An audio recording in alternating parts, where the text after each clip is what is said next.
Hi friends, मैं आपका astrologer and Mahavastu expert प्रशांत। आज हम बहुत ही इम्पोर्टेंट टॉपिक पे बात करेंगे और जो है प्रेत बाधा। कुंडली में कैसे देखें कि किसी पार्टिकुलर इंडिविजुअल को, किसी जातक को प्रेत बाधा का योग तो नहीं है। प्रेत बाधा मतलब क्या कि आपको कोई बीमारी है, वो बीमारी पकड़ में नहीं आ रही है, कोई बीमारी पकड़ में नहीं आ रही है, उसका लगातार इलाज हो रहा है, सारे रिपोर्ट सारी चीज़ें नॉर्मल आ रही है, लेकिन हमें पता नहीं कि बीमारी क्या है। तो बीमारी वो है ही नहीं। वो कुछ कुंडली में ग्रह योग ऐसे होते हैं जो डिनोट करते हैं कि हमें प्रेत बाधा तो नहीं है या पितृऋण तो नहीं है। तो ये कुंडली में हम जानेंगे और आज देखेंगे और उसको एनालिसिस करेंगे। लेकिन उसको विवेचना एनालिसिस करने के पहले आप मेरे चैनल को लाइक करें, सब्सक्राइब करें और बेल आइकन दबाना ना भूलें, क्योंकि जितनी भी नई नोटिफिकेशंस, वीडियोस, इंफॉर्मेशन होगी आप तक पहुंच जाएगी।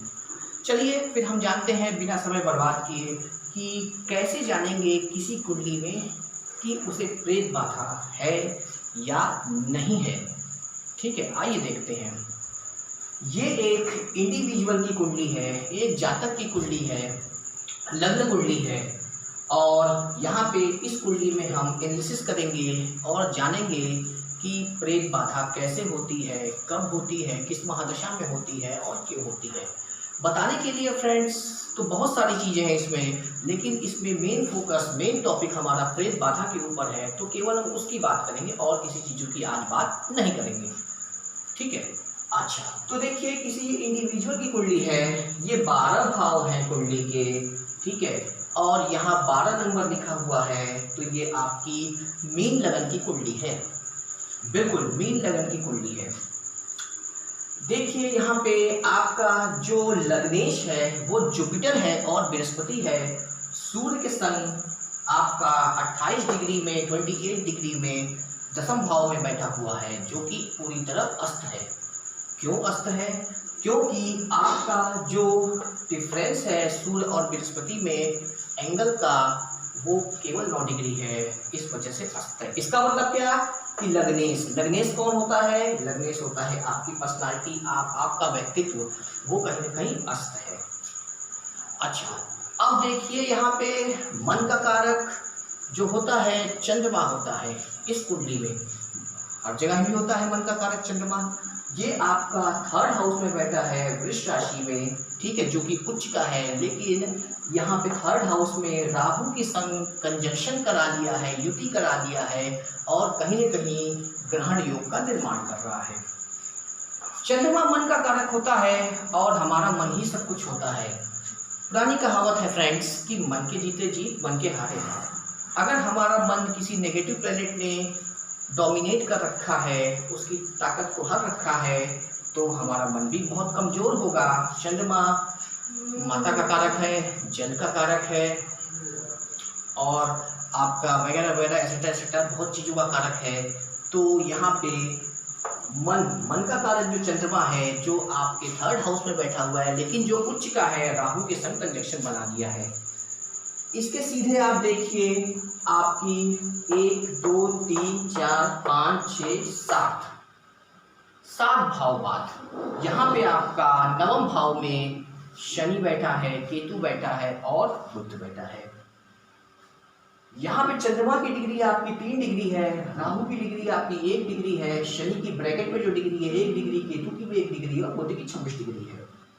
यहाँ पे लग्नेश जो जुपिटर है, बृहस्पति है, वो सूर्य से अस्त है। इसका मतलब कहीं ना कहीं लग्नेश अस्त हो गया। इसका मतलब कहीं ना कहीं जो आप हो वो आप पीड़ित तो नहीं कह सकते, आप पूरा बलाबल नहीं लगा पाओगे। आप कहीं ना कहीं आप शरीर से कमज़ोर हो रहे हो, क्योंकि लग्नेश अस्त होने से आपका बड़े से बड़ा राजयोग नहीं फलित होगा। अगर दुर्योग हुआ तो फिर वो बात ही नहीं करना, कितना बुरा प्रभाव देगा किसी भी नेगेटिव महादशा में। यहाँ पे इंडिविजुअल को 2004 से राहु की महादशा स्टार्ट होती है। खैर कुंडली में यहाँ पे आंशिक काल दोष भी बन रहा है, उसकी चर्चा हम नहीं करेंगे फ्रेंड्स, लेकिन यहाँ केवल प्रेत बाधा की बात करेंगे। तो देखिए प्रेत बाधा का कारक आपका मेनली 5 ग्रह होते हैं।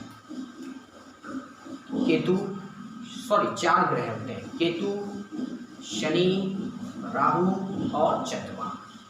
राहु चंद्रमा की युति होती है तो ग्रहण योग बनाते हैं। ये भी कहीं ना कहीं एक तरह का इंडिविजुअल पे तांत्रिक क्रिया किया हुआ या प्रेत बाधा ग्रसित से भी ये योग बनाता है, या मानसिक योग भी बनाता है। ये अगर ये प्रेत बाधा का योग नहीं होता है तो कहीं ना कहीं साइकोलॉजिकल डिसऑर्डर, मानसिक पीड़ा, मानसिक रोग, अनिद्रा, ओवर थिंकिंग, डिप्रेशन ये योग बनाता है किसी भी इंडिविजुअल की कुंडली में, तय बात है। दूसरा योग बनता है राहु और शनि का, जिसको कहते हैं इस कुंडली में तो ऐसा भी है श्रापित योग। श्रापित योग बनाता है और उसकी वजह से भी प्रेत पीड़ा होती है। और आपका तीसरा योग है शनि और केतु का। शनि केतु का योग आपका अगर होगा तो ये भी प्रेत पीड़ा का, प्रेत बाधा का कारक होता है।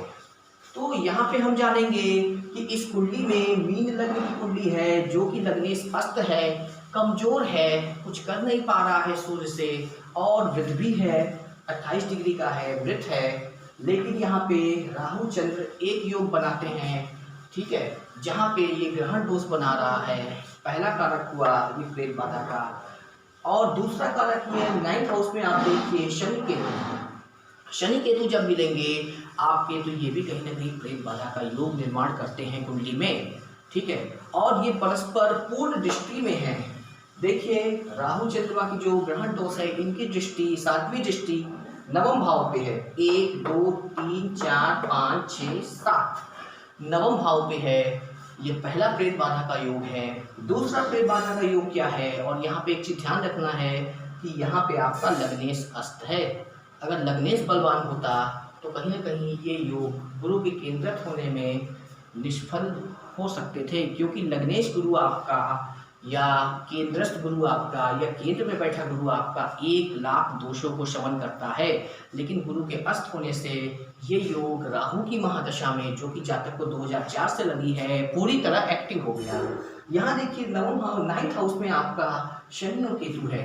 ये दूसरा योग है आपका प्रेत बाधा का, बिल्कुल दूसरा योग है आपका प्रेत बाधा का। ये दृष्टिगत संबंध में है। इसका मतलब क्या, जातक को प्रेत बाधा होगी और ये 2 योग बना रहा है, लग्नेश अस्त है, इसका मतलब क्या, ये बाधा जबरदस्त होगी। दूसरी चीज क्या, जातक को, क्योंकि ये मन का कारक चंद्रमा होता है और ये कारक है 5th हाउस का, लेकिन उच्च का बैठ गया है यहाँ पे राहु के संग, प्रेत बाधा तो होगी, लेकिन जातक की जो सोच समझ है वो बहुत अच्छी होगी। हो सकता है अगर गोचर में गुरु अगर पॉजिटिव आ जाए, स्ट्रांग में आ जाए, तो इससे निकलने का वो यथावत प्रयास करेगा, बिल्कुल प्रयास करेगा। क्यों, क्योंकि 5th हाउस आपका इंटेलिजेंस का होता है, किसी चीज़ की सोच समझ का होता है, इन्वेस्टमेंट का होता है। यहाँ पे वो देखिए चंद्रमा के वृष राशि में उच्च का हो गया है। उच्च का हो जाने से बाद ये सारी दुर्घटना घटना होने के बावजूद भी जातक का जो सोच समझ इंटेलिजेंस होगा वो यथावत होगा। कहीं वो पीड़ित हो सकता है कुछ समय के लिए, मेंटल डिसऑर्डर हो सकता है, लेकिन हमेशा के लिए आपका खत्म नहीं होगा। कहीं ना कहीं जातक लगातार प्रयास करेगा इस बाधा से निकलने का, क्योंकि उसका 5th हाउस एक्टिव है, जो कि उच्च का हो गया है। यहाँ पे देखिए शनि केतु है, जो जबरदस्त प्रेत बाधा का कारक है, परस्पर दृष्टि में बना रहे हैं। तो इसका मतलब क्या कि 3rd हाउस का कारक आपका, सॉरी 4th हाउस का कारक आपका बुध है। 4th हाउस घर का कारक है आपका, बुध है, और बुध आपका केतु शनि के संग बैठ गया है 26 अंश पे, 26 डिग्री पे, जो कि परस्पर दृष्टिगत है राहु चंद्र से और शनि केतु से। इसका मतलब क्या कि कहीं न कहीं जातक अपने घर से कहीं न कहीं घर की वजह से पित्त पीड़ा या प्रेत पीड़ा से ग्रसित हुआ, और राहु की महादशा में ये दोष और भी एक्टिव हो जाता है और प्रेत पीड़ा का कारण बनता है। तो आज के लिए हमने ये जाना कि राहु चंद्र ग्रहण दोष बना रहे हैं, और चंद्रमा मन का कारक है, राहु की वजह से होने से आपकी मनोबल कमज़ोर कर दिया। और एक चीज़ और जानिए फ्रेंड्स कि जहाँ भी जब भी राहु चंद्रमा से ग्रसित होगा, चंद्रमा पीड़ित होगा पापी ग्रहों से, तो अगर किसी इंडिविजुअल पे थोड़ा सा भी तंत्र बाधा किया जाए तो वो ज़बरदस्त लगेगा उसको, और ज़बरदस्त वो जातक इंडिविजुअल प्रभावित होगा। तो ये योग बन रहा है आपका प्रेत पीड़ा का, जो बहुत ही ज़बरदस्त है, और ये राहु की महादशा में ज़बरदस्त एक्टिव रहेगा और लंबे समय तक एक्टिव रहेगा। तो आज हमने ये जाना, आज ये पढ़ा कि प्रेत पीड़ा का कारक कौन है, प्रेत पीड़ा होती कैसे है, भूत पिशाच पीड़ा होती कैसे है, घर में होती है या बाहर कैसे होती है। ये हमने कुंडली से आज एक इंडिविजुअल जातक की कुंडली से एनालिसिस किया। अगर आपको ये वीडियो अच्छा लगा तो उसको लाइक करिए, सब्सक्राइब करिए और शेयर करना ना भूलें। तब तक के लिए जय हिंद, नमस्कार।